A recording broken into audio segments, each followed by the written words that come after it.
No nii, tere hommikust, aeg on teha kokkuvõtteid. Täna on tegelikult 4. veebruar, aga see kokkuvõte, mis ma teile teen, on tehtud seisuga 3. veebruar.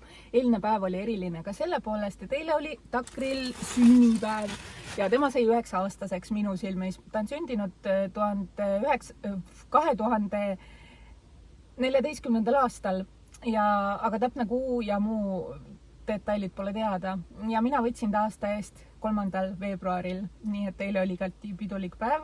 Tema sai tüki juustu ja oli õnnelik selle üle, see oli tema sünnipäevakook. Aga nüüd siis kokkuvõte ja kokkuvõte on siis selles, et 15 päeva, mille peale raha kulus, kui palju on sõidetud.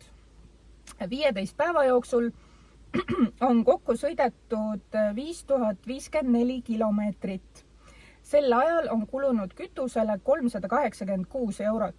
Söögi peale on kulunud, ma nüüd kohe siin vaatan, 64 eurot. Väljas söömise peale on kulunud 35 eurot. Sellest valdav osa on olnud tegelikult kohvid. Ükskord on olnud pitsa, mis maksis 10 eurot ja 50 senti.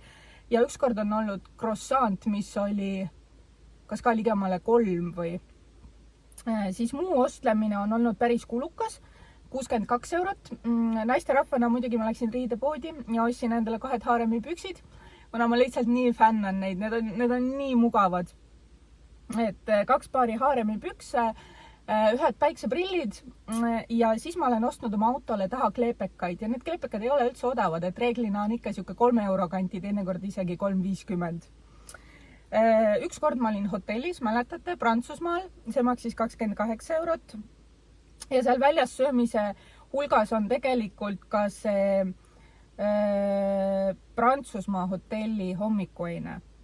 Ja parkimine on ka olnud kulukas. Ma ei ole vist, ma ei tea, aastaid nii palju parkimisele maksnud, kui ma nüüd olen maksnud selle 2 nädala jooksul. 28 eurot on olnud parkimine ja siin siis valdavalt Barcelona, Valencia olid need kohad, mis tegid nagu kõvasti kurja.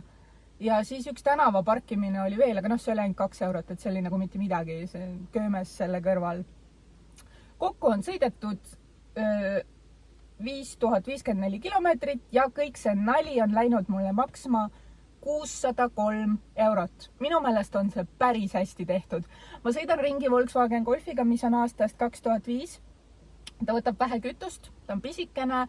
Ta sulandub hästi kohalike autodega. Kui näiteks Magala rajoonis või mingis X kohas üldse parkida, et ta eristub nagu siis, kui hakatakse numbrimärki vaatama. Aga muidu siin kohalikud ikkagi sõidavad ringi väga palju pisikeste autodega, sest tegelikult teisiti ei saa ja ka rohkemaks väga pole vajadust ka, kui just farmer ei ole. Ja ma mõtlen, et mida veel, aga midagi muud veel ei olegi. Põhiline on see, et 5054 kilomeetrit ja 603 eurot ja 15 päeva. Et ise nüüd mõelge, kas seda on palju või vähe. Enamasti, kui ma käin kuskil paketireisil või muidu mingil nädalasel tripil, mul reeglina läheb 1000.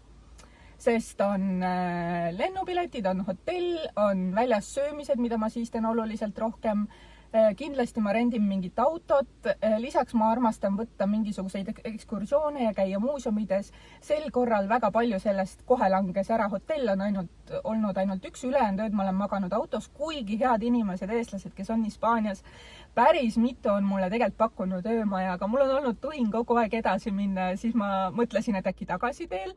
Aga vaatame, et ega ei taha naljalt nagu tüliga teha, et kui vähegi kannatab, siis ma saan oldud, aga ma ise arvan, et mingi hetk mul lihtsalt viskab üle autos magamine, aga praegu on mõnus ja soe ja ma olen ära harjunud.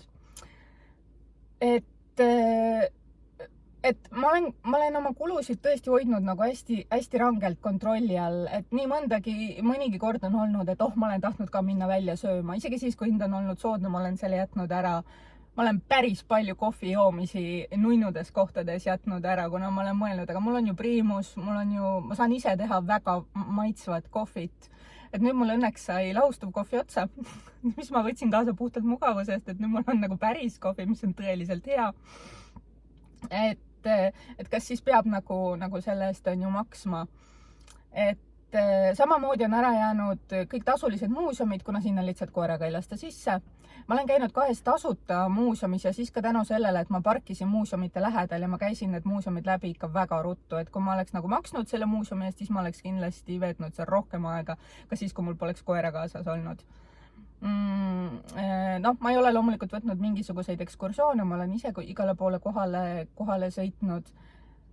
Et minu meelest on päris hästi, et see on minu meelest, ma arvan, ma ise mõtlesin, et tegelikult oleks saanud vast veel mingi 100 eurot alla tõmmata, mingi 500 asja ära teha, et kui ma siin ei oleks 62 euro eest shopanud, kui ma ei oleks võtnud seda hotelli, on ju, see on juba siin kokku, see shoppamine ja hotell on kokku juba 90, parkida oleks võinud mitte kesklinnas, vaid kuskil, noh, ma ei tea, 3 kilomeetrit eemal on ju, võib-olla isegi 2, võib-olla ei oleks pidanud olemagi 3. Noh, väljas söömise oleks võinud ära jätta, et siit tegelikult ma arvan, et isegi üle 100 annab nagu kokku tõmmata suht-koht kergelt. Lisaks kütus, et esimesed tankimised, tuletame meelde seda Saksamaad, kus ma maksin lihtsalt üle 2 ja ma arvasin, et Saksamaal ongi kütus nii kallis, et mul ei olnud halli aimugi sellest, et tegelikult seal nii-öelda trassi peal ongi palju kallim.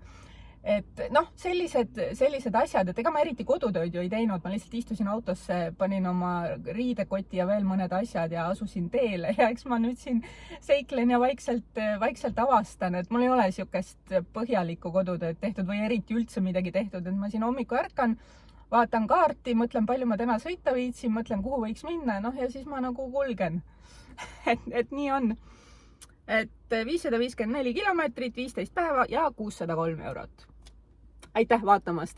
Kui sa veel ei jälgi seda kanalit, siis palun tee seda YouTube'is, sest võib-olla ühel päeval ma jõuan ka sinnamaani, et mul on 1000 jälgijat ja vaatamisi tuleb ka see vajalik arv täis ja ma näiteks saan oma internetiarve ära tasuda, noh, ütleme tänu YouTube'ile, mis oleks nagu ülimalt äge. Ma olen kuna ma ei ole ostnud kohalikku kõnekaarti, okei, see on ka ju viga, seda võiks ka nagu teha, siis minu internetiarve on olnud, noh, kuna ma laen üles videosid, ega ma niisama naljalt seal väga palju ei surfa, aga just videode üleslaadimine, et tegelikult ma olen maksnud see kuu ligemale 30 eurot rohkem interneti eest. Või noh, see arve nüüd tulebki veebruaris, on ju, mis on kätte jõudnud, aga siis jaanuari arve on olnud tõesti oluliselt kõrgem.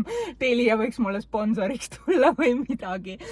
Aga noh, kõige muu kõrval see on nagu mitte midagi, et siin ei ole nii palju seda vaba wifi't, nagu meie Eestis oleme harjunud, et lähed suvalisse kohvikusse, tanklasse, kuhu iganes igal pool on. Et siin tegelikult päris nii ei ole, et võib-olla tuleks mingid raamatukogud leida või midagi, et siis ma arvan, et seal ka oleks või kuskil ülikoolide juures või.